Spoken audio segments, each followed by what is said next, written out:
Hello horror movie fans. तो लाई हूँ आज आपके लिए इस साल की पहली हॉरर मूवी का एक्सप्लेनेशन जिसका नाम है नाइट स्विम। चैनल पर पहली बार आए हो तो सब्सक्राइब करना, वीडियो अगर पसंद आए तो लाइक करना। तो चलो स्टार्ट करते हैं मूवी का एक्सप्लेनेशन। कहानी की शुरुआत में हम एक छोटी लड़की रेबेका को सोते हुए देखते हैं जिसकी नींद किसी आवाज से खुलती है। बाहर स्विमिंग पूल में उसके भाई की खोई हुई बोट अपने आप ही चल रही थी। उसका भाई किसी सीरियस बीमारी से जूझ रहा है।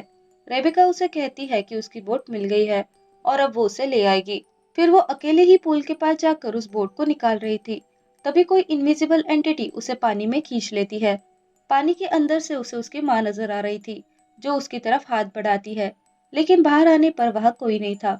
वो पूल से बाहर निकलने ही वाली थी, तभी वो बोट फिर से ऊपर आकर पानी में तैरने लगी।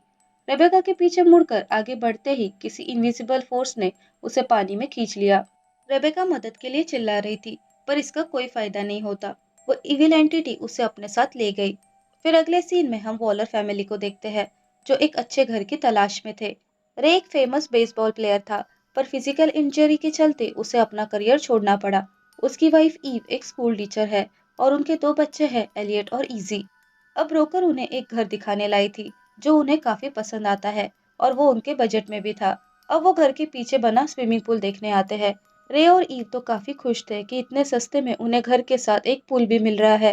पर यहाँ हमें पता चलता है कि ये वही डरावना पूल है जिसमें रेबेका की मौत हुई थी। वो घर और पूल कई सालों से बंद था। शायद उस इंसिडेंट के कारण ही ये घर इतने सस्ते में मिल रहा था। पर ये लोग इस सबसे अनजान थे। अब वापस जाते वक्त रे को पूल में बॉल दिखता है, जिसे निकालने की कोशिश में रे पूल में गिर गया। तभी उसे विजन आते हैं कि वो फिर से बेसबॉल खेल पा रहा है। उसे फिर से वो फेम, पॉपुलैरिटी वापस मिल गई है। मानो जैसे वो पूल उसकी ख्वाहिशों को जानकर उसे पूरा करने के लिए आकर्षित कर रहा हो। रे किसी तरह से बाहर आ जाता है। अब अगले सीन में रे और ईव डॉक्टर के पास आए थे, जहां डॉक्टर ने रे को डेली कोई फिजिकल एक्टिविटी जैसे कि स्विमिंग करने की सलाह दी। तो रे ने डिसाइड कर लिया कि वो लोग उसी पूल वाले घर को खरीद लेंगे। अब वो लोग उस घर में रहने आ गए थे। इजी और एलियट का एडमिशन भी नए स्कूल में हो गया था। सब कुछ बढ़िया चल रहा था। इजी को स्कूल में एक लड़का रोनिन अच्छा लगने लगता है। फिर अगले सीन में पूरी फैमिली मिलकर पूल की साफ सफाई कर रही थी। तभी ड्रेन होल को साफ करते वक्त रे के हाथ पर कट लगकर उससे खून आने लगा और उस होल से गंदा पानी बाहर आने लगता है। अब वो समझ गए थे कि पूल को साफ करना उनके बस का नहीं, तो वो एक एक्सपर्ट को बुलाकर स्विमिंग पूल को ठीक करा लेते हैं। एक्सपर्ट से उन्हें पता चलता है कि उस जमीन के नीचे नेचुरल पानी का सोर्स है और वही पानी इस स्विमिंग पूल में आ रहा है। अब ऐसा नेचुरल पूल मिलने से सब खुश थे। पूरी फैमिली पूल में एंजॉय कर रही थी। वो लोग एक गेम खेलते हैं जिसमें ईव पानी में ऊपर से कॉइन फेंकती है और बच्चे नीचे जाकर उसे ढूंढ लाते। अब रात में सारा काम करके ईव काफी थक गई थी, इसलिए वो रिलैक्स होने के लिए पूल में जाती है। स्विमिंग करते हुए उसे किनारे पर रे दिखता है, पर ऊपर आने पर वहां कोई नहीं था। लाइट्स भी फ्लिकर होने लगी थी, तो डर कर वो अपने रूम में आ गई। उसने रे से पूछा कि क्या वो पूल के पास आया था, जिस पर उसने मना कर दिया। ये सुनकर अब उसे और डर लगने लगता है। अब देर रात हम उनकी बिल्ली को स्विमिंग पूल के यहाँ देखते हैं, जिसे पानी के नीचे से किसी के गुर्राने की आवाज आ रही थी और सीन यहाँ कट होता है। फिर अगली सुबह वो बिल्ली गायब हो गई थी। सब उसे ढूंढ रहे थे। उस बिल्ली का कॉलर पानी में गिरा था। वो लोगों को लगता है शायद वो खुद से ही कहीं चली गई होगी। पर यहाँ हम समझ पाते हैं कि कल रात उस बिल्ली के साथ भी वही हुआ होगा जो रेबेका के साथ हुआ था। फिर रे चोट लगे हाथ से कॉलर को पानी से निकालता है। अब बैंडेज के भीगने से वो उसे हटाता है। रे शॉक था क्योंकि हाथ पर आया इतना बड़ा कट अब पूरी तरह से ठीक हो गया था। इवन चोट का निशान भी नहीं रहा। अब सेफ्टी को ध्यान में रखकर उन लोगों ने पुल पर कवर लगा दिया। अब रात में एक भयानक सपने से ईव की नींद खुल गई। उसने देखा रे वहां नहीं था। वो तो पूल में स्विमिंग कर रहा था। उसे देख ईव दंग रह गई, क्योंकि रे की इंजरी के चलते इतनी तेजी से स्विम करना उसके लिए पॉसिबल ही नहीं था। अगले दिन चेकअप के लिए वो दोनों डॉक्टर के पास जाते हैं, जहां डॉक्टर उन्हें बताती है कि उसने कभी भी इतने जल्दी किसी को रिकवर होते नहीं देखा। यहाँ ये सारा कमाल उस पूल के पानी का था। अब रे अपना ज्यादा से ज्यादा वक्त पूल में ही बिताता और उसका असर भी हम देख पा रहे थे। वो बहुत तेजी से ठीक हो रहा था। अब स्कूल से घर आकर एलियट रे को अपने साथ स्विमिंग करने कह रहा था। रे उसे एक सिक्का देकर कहता है कि तुम आगे चलो, मैं अपना काम करके आता हूँ। बेचारा एलियट इंतजार करता रहा, पर रे आया ही नहीं। तो एलियट अकेले ही स्विम करने लगा। अब पानी के अंदर एक सिक्का आया, तो उसे लगा रे आ गया होगा, पर बाहर तो कोई नहीं था। फिर नीचे जाते ही उसे और सिक्के मिलने लगे, पर ऊपर आने पर वहाँ कोई नहीं होता। उसे किसी लड़की की शैडो भी दिखाई दे रही थी, पर पानी के ऊपर आने पर वो गायब होती। अब पूल के एक वेंट से उसे रेबेका की आवाज सुनाई देती है, जो उसे अपने बारे में बताकर कहती है कि वो अपनी माँ को ढूंढ रही है। तभी एलियट को वहाँ उसका टॉय दिखता है। जब उसने टॉय को निकालने के लिए अपना हाथ बढ़ाया, तो अचानक एक डरावने हाथ ने उसे पकड़ लिया। एलियट किसी तरह पुल से बाहर भागकर सीधा अपने माँ के पास गया और उसे सारी बात बता दी। पर जब ईव चेक करने आई तो वहाँ सब नॉर्मल ही था। उसने ये बात रे को बताई, पर उसने इस पर कुछ खास ध्यान नहीं दिया। अब अगले सीन में वो लोग एलियट की बेसबॉल प्रैक्टिस देखने आए थे। अब सबके कहने पर रे भी उनके साथ खेलने लगा। उसने बॉल को इतने जोर से हिट किया कि वो बॉल ही फट गई। अब रे में आ रहे बदलाव से ईव काफी हैरान थी, पर रे को ऐसा खेलता देख वहां मौजूद सारे लोग उसके फैन बन गए। यह हम समझ पाते हैं कि रे की इच्छा अब पूरी हो रही है। वो पूरी तरह से ठीक हो गया था और अब तो उसे पॉपुलैरिटी भी मिलने लगी है। अब रात में रे और ईव डिनर के लिए गए थे, तो इजी ने अपने बॉयफ्रेंड रॉनिन को घर बुला लिया। वो लोग पूल में गेम खेल रहे थे, जिसमें इजी की आंखें बंद थी। उसका बॉयफ्रेंड पूल से बाहर निकल जाता है और यहाँ हम पहली बार उस पानी के अंदर के इविल एंटिटी को देखते हैं, जो इजी को टच करता है। पर इजी को लगता है कि वो उसका बॉयफ्रेंड होगा। अब वो डाइव करके पानी के नीचे चली गई, पर वो पूल के बेस तक पहुंच ही नहीं पा रही थी, मानो वो पूल का कोई एंड ही ना हो। तभी वही इविल एंटिटी आकर उसे नीचे खींचने लगी, पर वो किसी तरह से बचकर बाहर आ गई। तब तक उसका बॉयफ्रेंड भी वहां आ चुका था। इजी काफी डर गई थी, पर वो इस बारे में किसी से कुछ नहीं कहती। पर उसे देखकर एलियट समझ गया था कि इजी के साथ भी पूल के अंदर जरूर कुछ डरावना इंसिडेंट हुआ है। उसके पूछने पर इजी उसे चुप रहने कहती है, क्योंकि अब सब कुछ ठीक हो रहा था। तो ये बात जानकर उनके पेरेंट्स परेशान ना हो जाए। अब उन लोगों ने घर पर पूल पार्टी रखी थी। सब लोग एंजॉय कर रहे थे, बस एलियट और इजी को छोड़कर।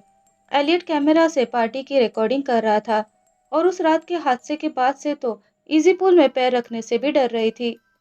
एक बच्चा रे का ऑटोग्राफ लेता है। हम देखते हैं रे उस बच्चे को अपने कंधे पर बिठाकर पूल में मस्ती कर रहा था। तभी ट्रेन होल से एक काली चीज रे के अंदर एंटर करती है, जिससे पोजेस होकर रे उस बच्चे को पानी में डुबाने लगा।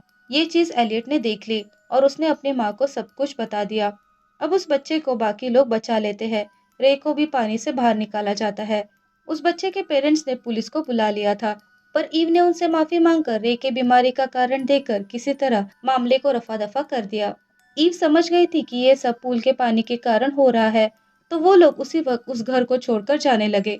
पर ऐसे करते ही रे की तबीयत बिगड़ने लगी, तो उन्हें ना चाहते हुए भी वापस घर आना पड़ा। पर अब और कोई अनहोनी ना हो, इसलिए ईव ने पूल के सारे पानी को निकाल दिया और वो उस जगह के बारे में रिसर्च करने लगी। उसे उन सारे लोगों के बारे में पता चला जो उस पूल से गायब हो गए थे। वो रेबेका के फैमिली के बारे में पता कर कर उनके घर चली गई। रेबेका के बारे में पूछने पर पहले तो उसके माँ ने कहा कि उसकी कोई भी बेटी नहीं है, बस एक बेटा है जो अब एम्बेसडर बन चुका है। पर ईव थोड़ी ऐसे मानने वाली थी। उसके जोर देने पर आखिर में वो लेडी पुल की सच्चाई रिवील करती है।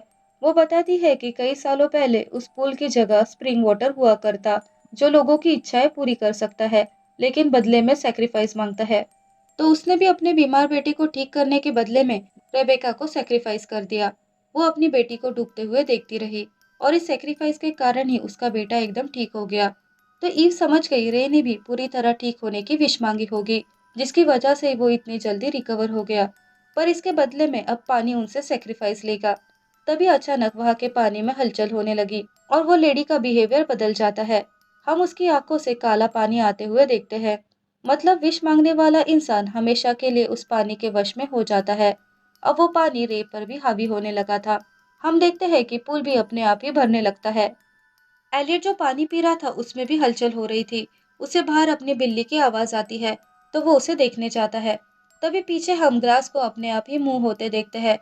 अब बिल्ली को ढूंढते हुए एलियट प्लैंक पर आ गया था। तभी वही इविल एंटिटी एलियट को अंदर खींच लेती है और पूल का कवर अपने आप ही बंद होने लगा। पर तभी वह इजी और ईव आ गए और उन्होंने मिलकर बड़ी मुश्किल से पूल को कवर होने से रोक लिया। ईव अपने बेटे को बचाने के लिए पूल में कूद गई और रे को बुलाने इजी घर के अंदर भागी। पर वो ग्लास जो नीचे गिरा था उसके पानी से फिसल कर इजी नीचे गिर गई और कांच उसके हाथ में घुस गया। काफी ढूंढने पर भी ईव को एलियट नहीं मिल रहा था। अब पाइप भी छोटा पड़ रहा था, तो वो उसे छोड़कर और नीचे जाने लगी। काफी गहराई में उसने एलियट को देखा, जो नीचे गिरता जा रहा था।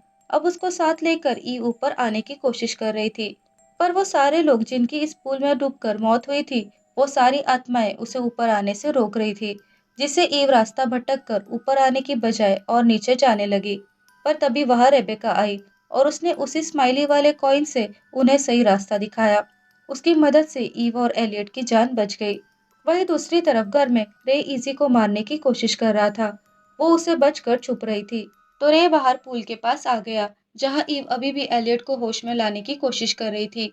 रे ने आकर ईव को पकड़ लिया, पर तभी इजी ने पीछे से आकर रे के सिर पर बेसबॉल से हमला कर दिया। अब लगातार हो रही कुटाई से रे ने उल्टी कर दी, जिससे उसके शरीर से वो सारा पानी बाहर आ गया। रे अब होश में आ गया था। उसे ये सब देखकर बहुत बुरा लग रहा था। तभी पूल का पानी काला होने लगता है। यह रे समझ चुका था कि पानी अपना सेक्रीफाइस लिए बिना नहीं रुकेगा, तो अपने परिवार को बचाने के लिए वो खुद को ही सेक्रीफाइस कर देता है। उसके अंदर जाते ही वह सब शांत हो जाता है। अब मूवी के एंड में हम ईव और दोनों बच्चों को उसी घर में देखते हैं। इतना सब होने के बाद भी वो लोग वही रहने वाले थे, ताकि कोई नए लोग वहां आकर इस सब का शिकार न बने। और ये सब रोकने के लिए ईव पूल को सीमेंट से बंद करवा देती है। और इसी के साथ यहाँ ये मूवी एंड होती है। तो ये थी नाइट स्विम मूवी की कहानी, जो काफी बेसिक और स्ट्रेट फॉरवर्ड है। आपको ये मूवी कैसी लगी कमेंट करके जरूर बताना। एक्सप्लेनेशन अगर पसंद आया हो तो लाइक करना और चैनल को भी सब्सक्राइब करना। सो कहती हूँ आपको अलविदा, विद अ वादा कि ऐसी अच्छी अच्छी कहानियां आपके लिए लाती रहूंगी। तब तक के लिए बाय बाय।